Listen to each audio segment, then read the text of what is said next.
Well, hello everybody. Time once again for some more Guild Wars 2.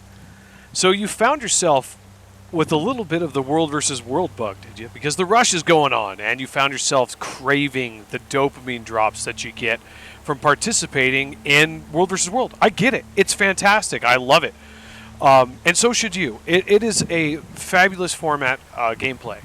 And so this video is all about some really easy builds to help you participate if you're in a Zerg.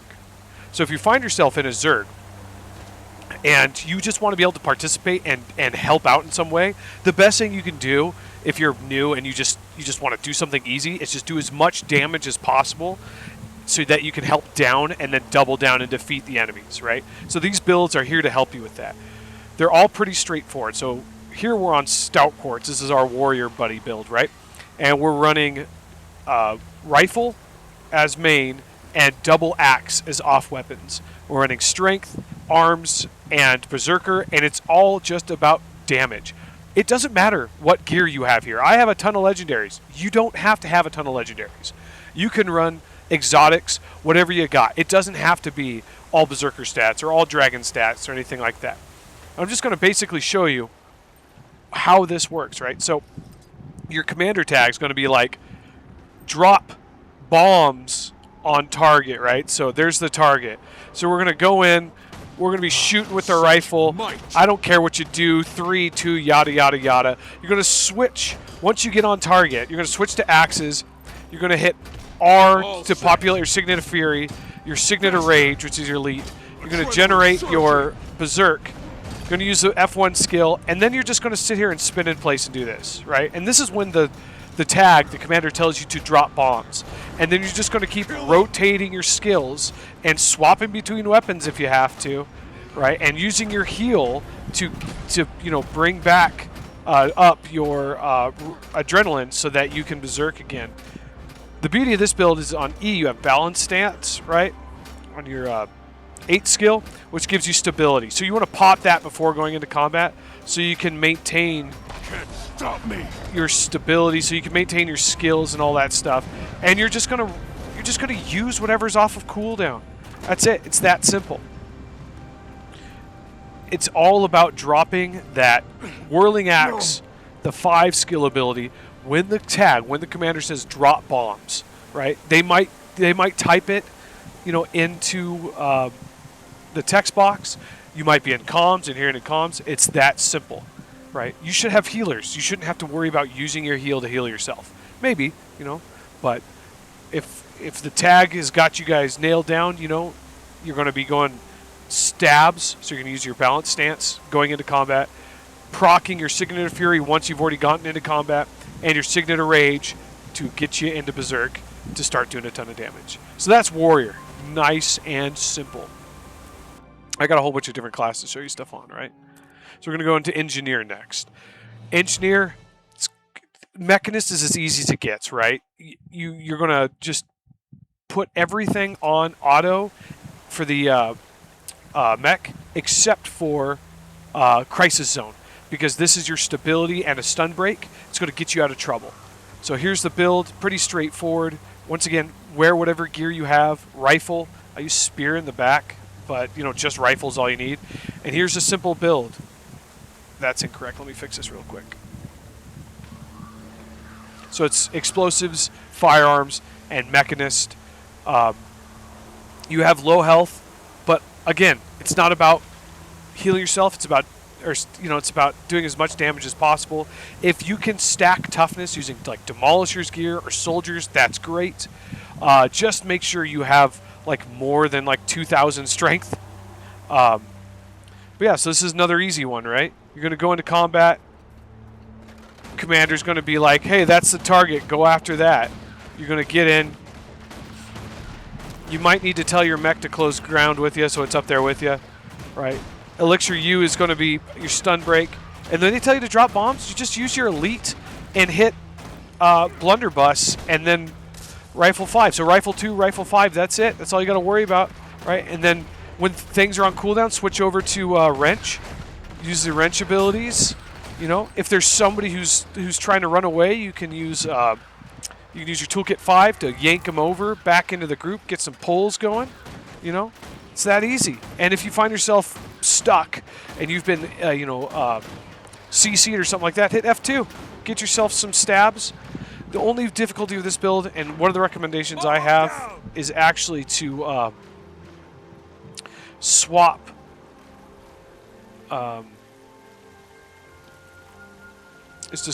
Spark Revolver for Explosive Knuckles. Do you see that circle?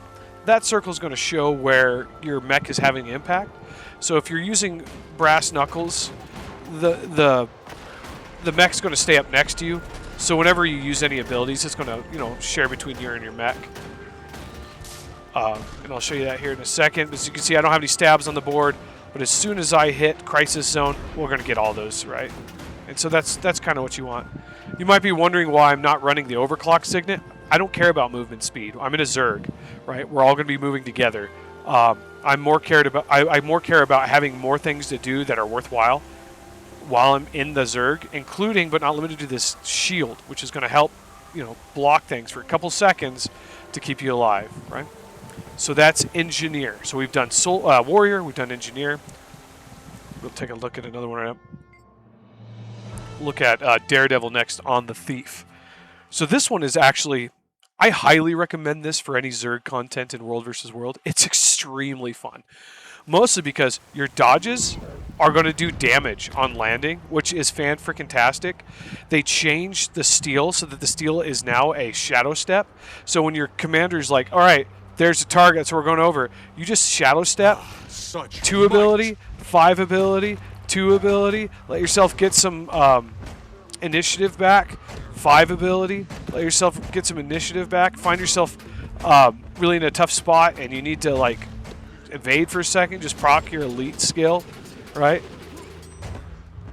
And that's it, just 2, 5, 2. If you need to get out of trouble, you use your shadow step, right?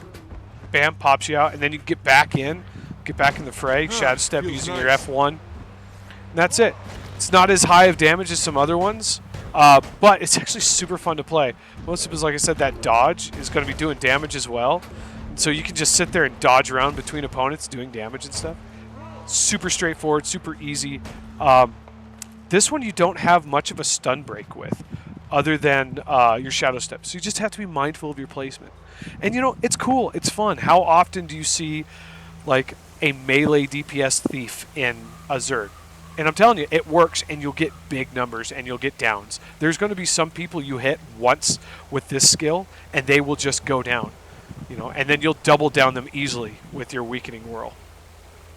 All right, so that's Thief. Pretty straightforward. Next one we're going to look at is Ranger. Now, I run Soulbeast because I'm not a good Ranger player. It's pretty straightforward. You're going to use Longbow, right? Longbow 5, so you're going to make sure you're always in Soulbeast mode. I recommend using, what the heck is this pet called? It's the Skycheck Striker. Mostly because these abilities are great AoE abilities for when you're running with the Zerg. So you pretty much always are going to stay in meld mode, right? Commander's going to paint you a target, right? You're going to drop your arrow cart, your barrage ability on it. If you need to, use your rapid fire. That's more single target, right? And then you can use like all of your pet abilities while you get in, right? You saw how big that was. You're going to swap over to Axe. You're going to pop, your Sikkim and your one wolf pack, and then you're just going to use your Axe 5. The difference between this and Warrior, you cannot move while you're using that on Ranger, and that kind of sucks. But then, yeah, you just kind of rotate between what you got, and if you have to, you rotate between weapons. And your stun break is your Doliac stance. And Signet on the Hunt here is great if in case you find yourself getting blocked. You just pop that, use all your abilities, and just stay in combat, right? And that's going to be doing a ton of damage. You can see it does a ton. Even got some maneuverability and stuff like that.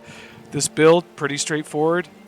Marksman, skirmishing, Soulbeast, mess around with it, have some fun. Equipment, whatever you got. I'm running Demolishers and Dragons, Just whatever you have, make it work. Have fun with it. And then next, we're going to show you Vindicator on the Revenant. Now, there's two different Revenant builds I like to use in Zergs. And my main one is Sword, Hammer, Shiro, and Jalis Vindicator. Now, you see this? This is what replaces the dodge on Vindicator. And when you land, it does damage. So your commander paints a target, right? You're going to start on hammer. You're going to drop your hammer too. If you need stabs, you build the road, right? You're going to use the inspiring reinforcement. You're going to pave the road in, swap back to your sword, close ground with 3, right? And dodge. F2, dodge again. Swap to Shiro. Use your, I can't remember what this is called right now, impossible odds, and then sword 5. It's going to do a ton of damage to everybody around you, right? Swap back over to dwarf, pave the road again. Swap weapons if you need to, Use your 2 key, right? That's it. It's that simple. Super fun, big damage, lots of evade. This one technically takes special builds, right? So, Invocation, Devastation, Vindicator. This build works really well for me. As far as equipment goes, you're going to need these sigils of stamina and energy, because whenever you're killing stuff and whenever you're swapping weapons, you're recharging your energy, and that's how you can maintain these dodges. You want to be jumping up and down constantly. So just lots of stuff like that. Other than that, super fun, super easy. Enjoy it. Make the most of it. This isn't like the best builds ever. These are meant to be like a starting place. Something you start with and get better with, right? And the last one I'm going to show you is Guardian. And this is Spin to Win Guardian. Once again, pretty straightforward build. Virtues, Zeal, Dragonhunter. You're going to start on Longbow, right? So it's a Dragonhunter Longbow. So it's a Dragonhunter Traps build. So the commander's going to paint the target, right? You're going to start with your F1. You're going to skewer it, right? You're going to do some damage from a distance if you need. Baby gate them so they get stuck in place. Switch to your Greatsword. You're going to close ground. You're going to drop every single one of your traps. Do your 4 skill, and then your 2 skill. And just drop a ton of damage. Make sure you're keeping up your spear, dropping your Swords of Justice whenever they're off cooldown, and just keep rotating through skills that are available, right? Use your F3 to survive things. It gives you a block. And then use your renewed focus when you find yourself in trouble. Your health is getting low. That will restore your virtues. And back into the combat you go. And you're doing a ton of damage. Just spinning to win. Spinning to win. That's it. Super easy.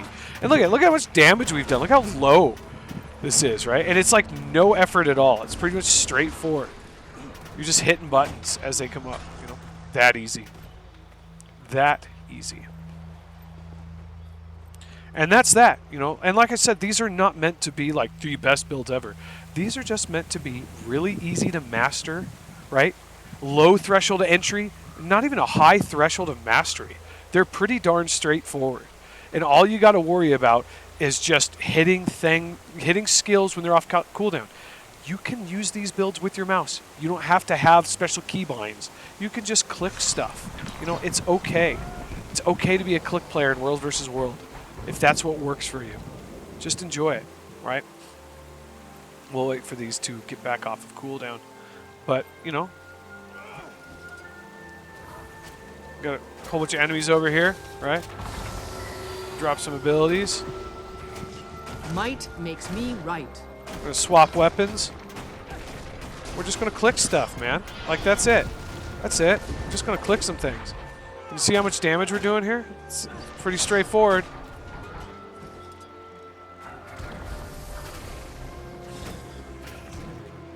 Fury is mine.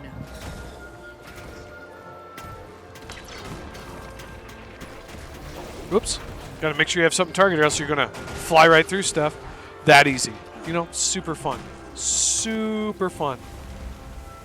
And, this is not meant to be like this is how you participate in a Zerg. You really don't need to worry or stress yourself out while you're in a Zerg in World versus World. All you need to focus on is what the commander's telling you what to do, right? If they're doing it in text, just do the best you can to keep your peripheral on the text box so you can see what they're telling you what to do. And just be mindful if they call for stabs. So like F3 is stabs in this ability, right? And that's stability. They're saying that for a reason. They want you to survive the initial push of the enemy so that when you go into combat, you can actually drop your abilities. Because if you don't have stability up, you're going to like go into combat and Nothing get can bring me locked down. down and not be able to do anything. So just be mindful of that. Save your dodges for when the commander tells you to dodge. What I always tell groups when I'm commanding is we're going to dodge through the enemy, get to their back line, right? So we're going to dodge through the enemy. We're going to get to the back line. We're going to get behind him. We're going to drop everything, right? And just kind of do what we Need to can from the rest. back. So that's it. So we went over warrior. We went over engineer. We went over thief. We went over ranger. Dragonhunter, guardian. And Revenant, right? And those are really easy to play in Zergs. If you want core builds, let me know. I'll make a video on core builds. But pretty much, this is just meant as a hey, don't be scared of trying something easy and fun. Don't be nervous about bringing DPS into a Zerg and World versus World. The worst thing you can do is die. It's going to happen. You're going to die a lot. That's fine. What you hope to happen is you go in, you drop all your abilities, you're hitting all of your skills and everything, and you're watching the numbers just fly around you, and and you're getting lots of bags and lots of downs on the enemies, and that's what we hope for. And hopefully this video has been helpful in some degree. If you guys want to know anything in particular in regards to World versus World, on like what to do build wise or what to play, or how even like how to more efficiently spend your time in the mists, let me know. I'll make a video about it. Or you can always reach me in game, right? I'm quartz.1682. Feel free to message me, say hi, and send me a mail or anything like that, and I'll do what I can to help. But I appreciate you guys. Thank you for watching, and we'll see you next time. Take care and be safe out there.